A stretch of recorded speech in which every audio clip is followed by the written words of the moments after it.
Hey my lovelies, it's me Afro Tarot and I'm here with a new review. Guys, I am just loving the love that you've given me, all the new subscribers, to everybody that's shown me love and really appreciated these reviews. I just want to say thank you. I'm doing the review like this purely because I've literally just got back off holiday and I was like, look, I am going to be launching some new content, but I haven't done a review for a really long time. And someone hit me up and was like, hey sis, are there any more decks that you recommend, etc, etc. So I just feel inspired and I thought, do you know what, I should really get back and do it. So I do apologise if the camera's kind of wobbly as well. So I'm doing it like this as opposed to the other way, because like I said, I've literally just come off a plane and I'm shattered. But I want you guys to stay tuned because I've got some great new content coming. I'm opening a Facebook group. I will put the link in the description box at the bottom. And let's just jump into the reviews. So, Miss Cleo. So the first deck that we're going to look at is the Miss Cleo deck. Okay, now I don't know if you know a lot about Miss Cleo. She was a telephone psychic in the, I think, the late 80s through the 90s. I'm not particularly sure when she died, when she passed, or when she was very popular, but I think she was quite popular in America.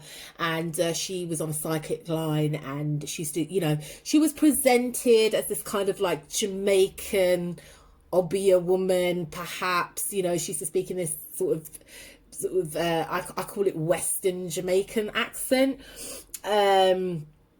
etc. And but you know, outside of that, and she got a real bad rap as well, and putting all of that aside, because I think the psychic line that she worked for, etc., they didn't have any, you know, duty of care towards her. They didn't treat her right. But she was actually a mambo.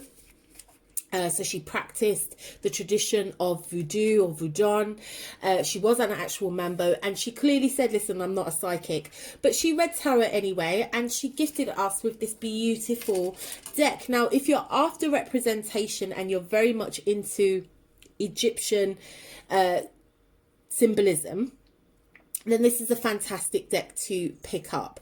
So you can see that the figures, they're still very, you know, they're a little bit European looking in terms of colour, but we do have all the Egyptian symbols throughout the deck, and it does kind of follow that Rider-Waite sort of symbology tradition in terms of when we're looking at tarot. So it's a lovely deck. I've read with it before. I don't really have any issues with it. You know, I know a lot of people are like, hey, Miss Cleo, wasn't she a fraud, etc, etc, etc. But the deck is absolutely beautiful. And she's done her work in this deck. Some of the interpretations are very bizarre. That I will say. But what I think you need to bear in mind with this deck, and my whole view about little white books, is to throw them away. So for instance, I'll just quickly show you. For instance, in this it says, let's have a look. I think one of them's like, will be pregnant or something like that. It's very, very bizarre. So okay, for instance, the Page of Cups, a short stature male, sometimes stocky, often in need of assistance, dependent and good heart.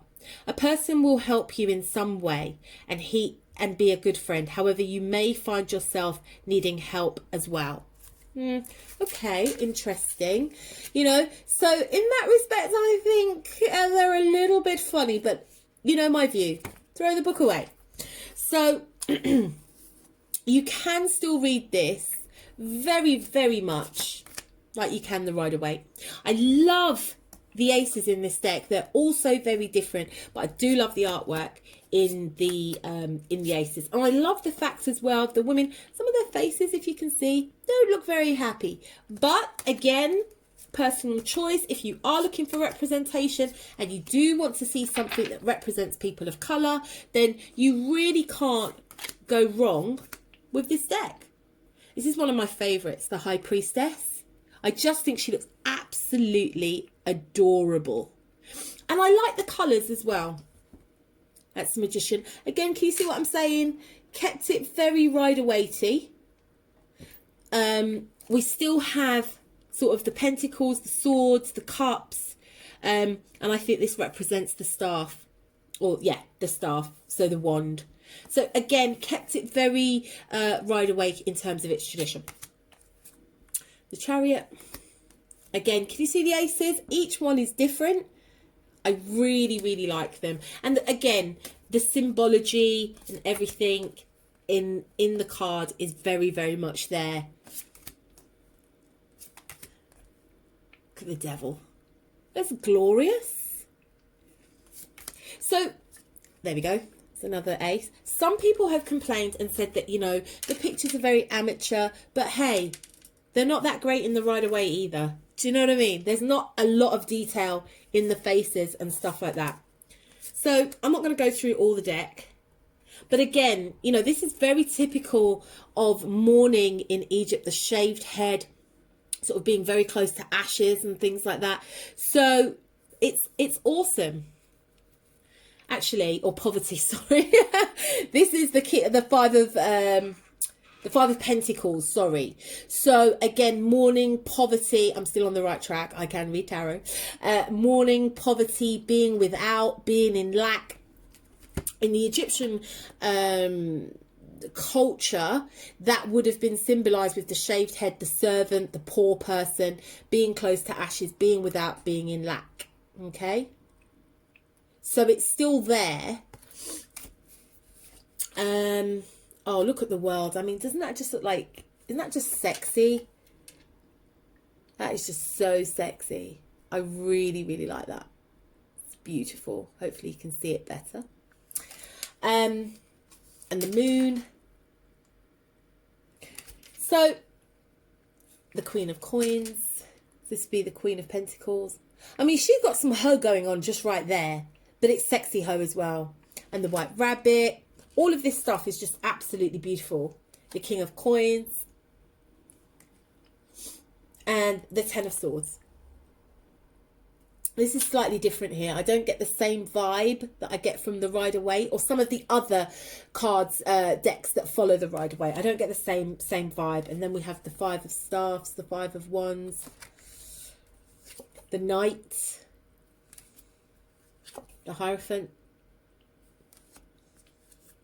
Eight of Swords. Okay, so I'm not going to go through the whole deck, but pretty much you've got a feel for what the deck looks like. In terms of card stock, very good card stock. Okay, very, very, very good. Shuffling is also very easy. You know, very, very easy to shuffle. Really good. And if you are into sort of, you know, casino shuffling, ripple shuffling, bridge shuffling. Oh. Hey, Leo. That's my cat, by the way. Sorry. Looks like I can't shuffle. Yeah, it's good. Yeah, it's a good deck for shuffling. There's absolutely no issues with this. You can pick this deck up really cheap. I think I paid £5 for this, or $5.99. I got it off eBay. You can get it off Amazon, I think, or eBay's probably your best bet. It's going relatively cheaply. So if you are into this deck, then, you know, knock yourself out with it. It's an inexpensive deck if you definitely want that Egyptian feel and you want that representation, that's something that resonates with you, then it's definitely a good investment. It's a good deck to read with. In terms of a beginner's tarot, because it kind of follows the Rider-Waite tradition, then I think, yeah, you know, if you're a beginner and you want it, then fine. But I wouldn't read it with this book. If you know nothing about tarot, I would suggest you buy a simple tarot book that will teach you about what the different decks are, because even to read it intuitively, you still need to know just a little something.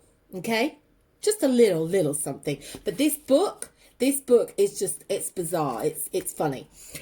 So my advice, throw this away. Get yourself, I don't know, 78 Degrees of Wisdom by Rachel Pollack. All You Need to Know About Tarot, something like that. Just a basic book that can give you some insight into the cards. Although 78 Degrees of Wisdom does use the Rider-Waite system, okay, and it's specifically looking at the Rider-Waite. But if you want to get yourself a, you know, All You Need to Know About Tarot, some form of tarot book, then you can kind of learn the system that way, and then read these cards with that system, or also intuitively.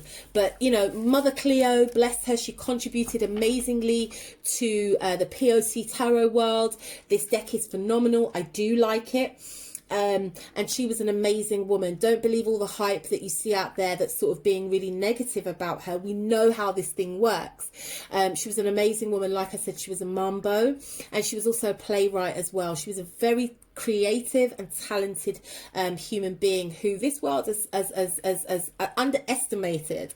So we just want to thank Miss Cleo for her contribution to tarot. Okay, so the next deck that I'm gonna show you is the Ancestral Path tarot deck. Now you might be thinking, but hey, you said throw the deck away. When I say throw the deck away, I don't necessarily mean throw the deck away completely. I mean throw the deck away as in put it away.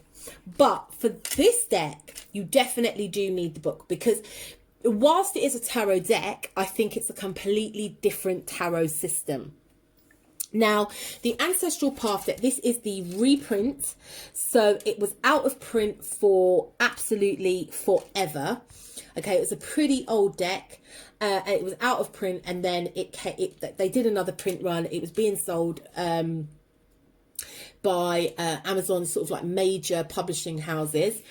It's published by US Games. I just want to stop there quickly. I think no, I just wanted to check to see. Okay, I don't know whether Miss Cleo deck is published by, but I do know you can get it on eBay. So I just wanted to quickly say that before I forgot. Okay, so this is obviously, it's published by US Games, so it's mass produced.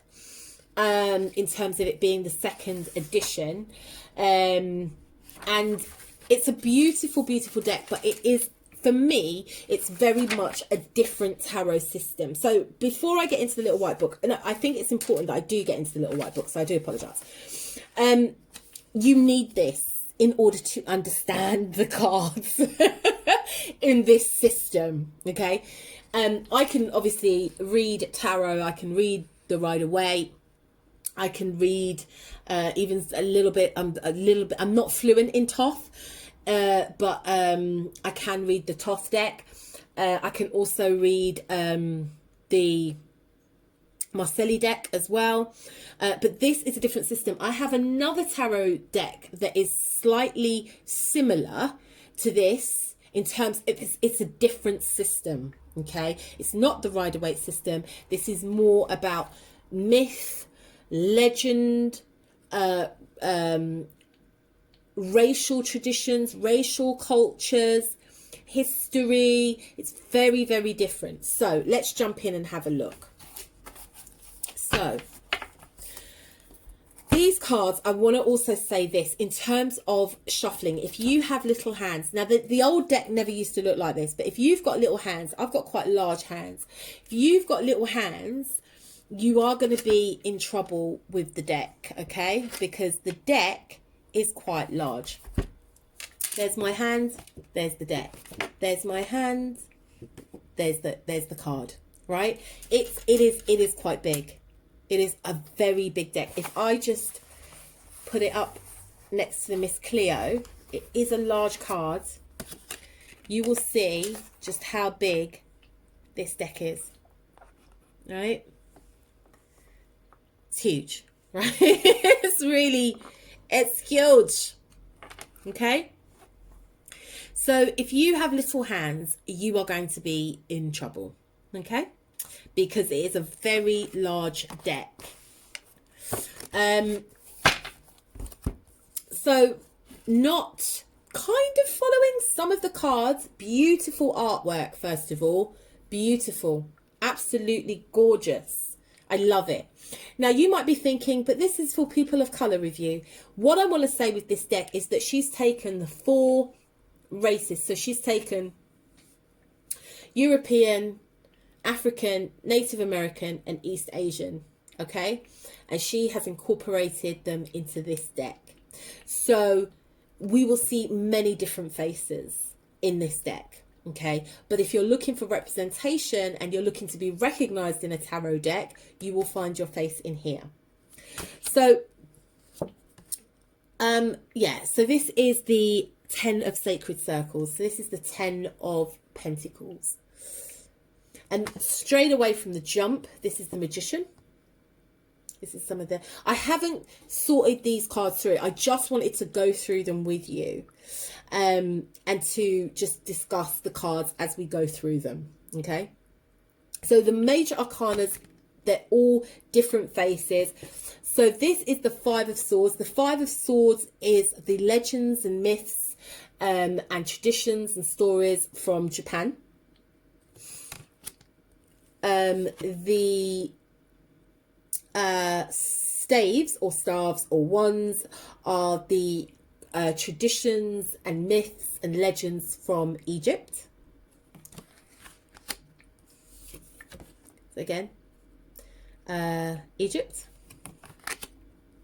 The I just needed to double check. So the Pentacles are the traditions and cultures and myths and legends from Native America. As we can see, the Queen of Sacred Circles, Native America.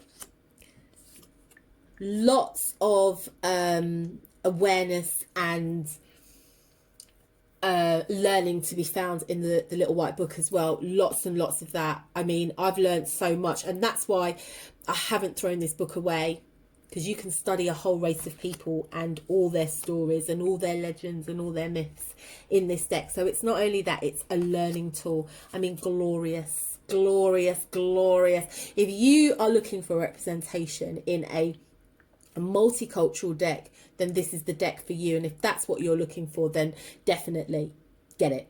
However, it doesn't... So Cups is all of the... let me not get this right. I might have to just check the book because I might have it the wrong way around. So I think Cups represents the Viking, you know, sort of kind of like the Merlin, Avalon, British myths and stuff. Yeah. So, yes. The Cups, I just had to double check. The Cups are sort of like your Merlin, your Sir Lancelot, King Arthur, that kind of mythology. That's what we get when we come to the Cups. So the Tower. So, okay, whilst this deck follows the Rider-Waite, it doesn't at the same time. So, but the artwork is just so glorious. The artwork is just amazing. And I love the fact that there's so much going on here. So we have this kind of like Egyptian, and then we have this kind of Roman, and then we have this kind of stained glass windows. It's just awesome. The artwork is amazing. The video isn't doing it much justice, but there's so much depth in this picture. Okay. I love this as well, how strength isn't sort of like a black woman being kind of like aggressive and showing this kind of physical strength, but really kind of showing this beautiful inner strength, this peace. I was reading an article, I can't remember, I know it was online, and it was saying how black women don't have the privilege of rage. And oftentimes when we see strength represented in a black woman today, especially online, it's often, I don't want to get too political, but I am, it's often her displaying some form of physical strength or some form of defiance or dissent in protest.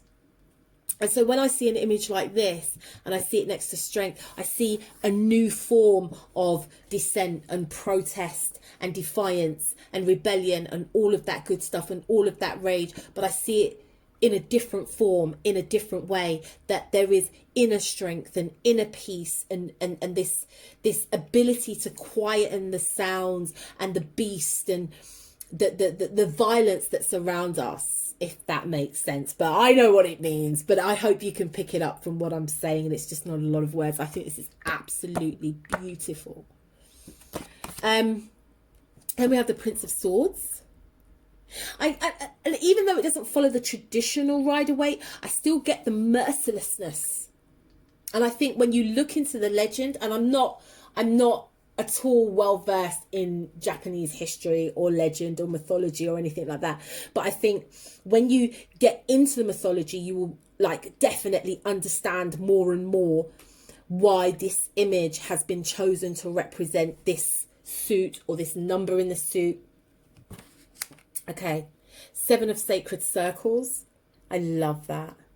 I love that. Is that beautiful? Again, the artwork in this is just so amazing. It's so beautiful. 5 of Cups. Look at the Fool. Ah, it's a tarot reader with a tarot card of herself. You know, when I first saw that, I was like, oh my goodness, isn't that just divine? 8 of Cups. Look at that. Stonehenge. Do you see what I'm saying about, and I've actually been to Stonehenge, and I will say it's phenomenal and it's beautiful. And if you get the opportunity to go, then please do go. I'm not going to spoil it for you, but all of this is glorious. All of this is glorious. And again, even though I'm a person of colour, I live in Britain, and this resonates with me. One, because primarily I've been there. I know what this place looks like. I know the land. You know, I know the history of Stonehenge. I know what's there, and you know what Stonehenge, if you don't know, is like a historical sacred site in England. It's a beautiful, beautiful place. It's almost like I would say it's like a mass burial ground. And we have winter solstice there and summer solstice there, and you know, it's become a bit of a touristy type place, but it is a piece of sacred land, and it's just phenomenal. So yeah, like when I see this totally resonates with me because of obviously Stonehenge. So I just think the cards are amazing. Excuse me. Look at that. I wouldn't say that this is a deck for a beginner, somebody that is completely new to tarot. Okay, I wouldn't say that. I wouldn't tell you not to get it, but I wouldn't say it's a deck that is like for somebody who's new, doesn't really know anything about tarot, and wants to go and get themselves a deck. I mean, you could go and get it, but remember, it's a different tarot system. It's based on myth, legend, and tradition of other cultures and other races. There is some symbolism of the Rider-Waite, but there's not a lot. I mean, this is the 10 of Wands, the 10 of Staves, and this is a completely different image to what you get in the Rider-Waite. And I would suggest that this carries a slightly different meaning as well. The 2 of Cups. Very passionate. But the 2 of Cups just isn't about love as well. It's also about friendship. It's also about connection. It's also about being on the same page as somebody else. It's also about, I don't know, trust of some kind. But this makes it look very loving, very passionate, very love. So there is more meaning to the cards as well. But again, this is just my interpretation. You might see something in it that I don't. This is the 9 of Cups. The 3 of Swords. The 9 of Swords. I think that's a very good depiction of the 9 of Swords. I love that. The Prince of Cups. This would be a Knight of Cups. the Three of Wands, Three of Staves, Eight of Swords, the Prince of Sacred Circles. This would be your Knight of Pentacles. And I really don't get this. I think it's a beautiful picture, but in terms of the Knight, I'm not really seeing, I'm not really feeling it. But again, that's just me. Now the Chariot, boy, I love this. I absolutely love it. I think it's beautiful. It's one of the loveliest. The Chariot is my birth card. It's my card in terms of the zodiac.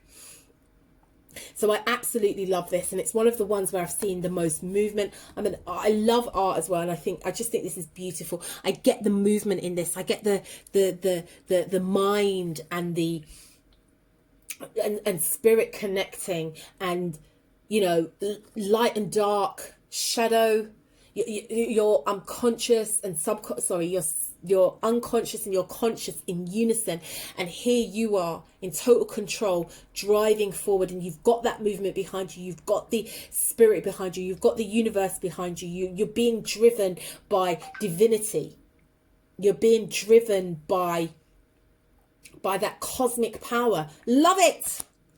The Hierophant is another card that I love. We have the Triple Goddess, Maiden, Mother and Crone. I think this is awesome, and I particularly like this because of the divine feminine, you know, the divine feminine that's is represented here. I think is beautiful, absolutely beautiful. Oh, Queen of Swords. The Devil, I'm not so keen on. I don't like it. I'm not going to lie. I just don't like it. The King of Swords. I love this. I love it. Look at it. Look at the art. Look at the colour. It's beautiful. Ace of Swords. Two of Staves. Four of Swords. Oops, sorry about that. Queen of Cups.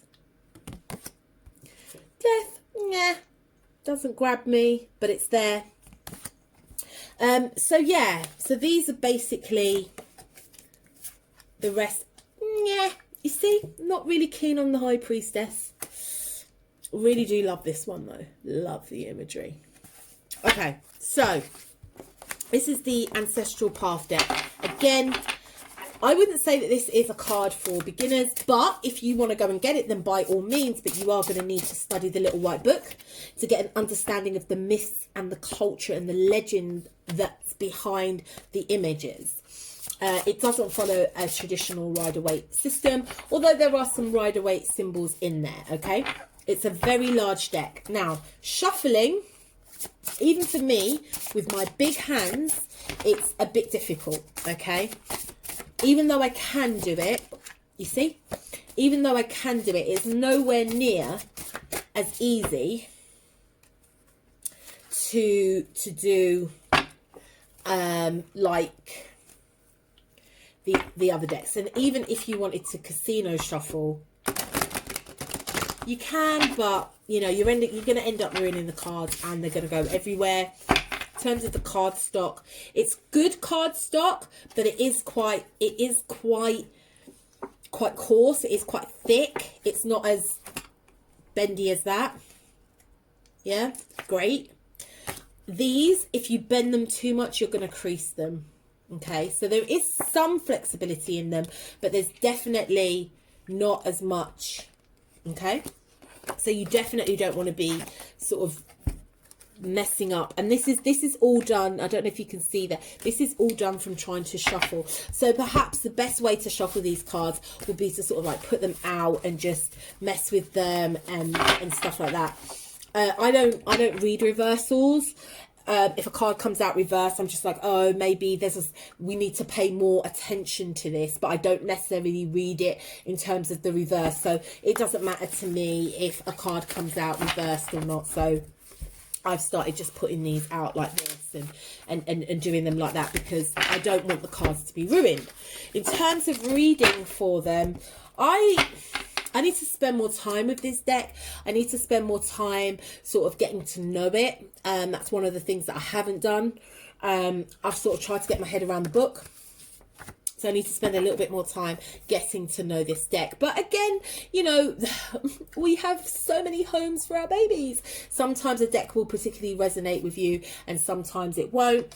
And I just wait until I'm kind of like called to read a particular deck. But as I said, the images, in terms of the representation, are just absolutely amazing. So, you know, it retails, I got it on Amazon for about, I don't think it was any more than £20. But that is when it first came out. That's when it was first out. So I don't know if it's more than that now. But yeah, when I got it, like literally the first, I might have had it on a pre-order, but I know that I got it as a price guarantee. So as I said, these are the two decks that we have looked at today. We have looked at Miss Cleo. Retails for about £5-6 on eBay. Lots and lots of people selling them, so you can pick yourself up one from there. And the Ancestral Path deck is on Amazon. I think, as I said, I didn't pay no more than £20 for it. It could have gone up, I don't know. So it's slightly more expensive than most decks. It might have gone up, I'm not 100% sure. But do check it out. So thanks for tuning into this review.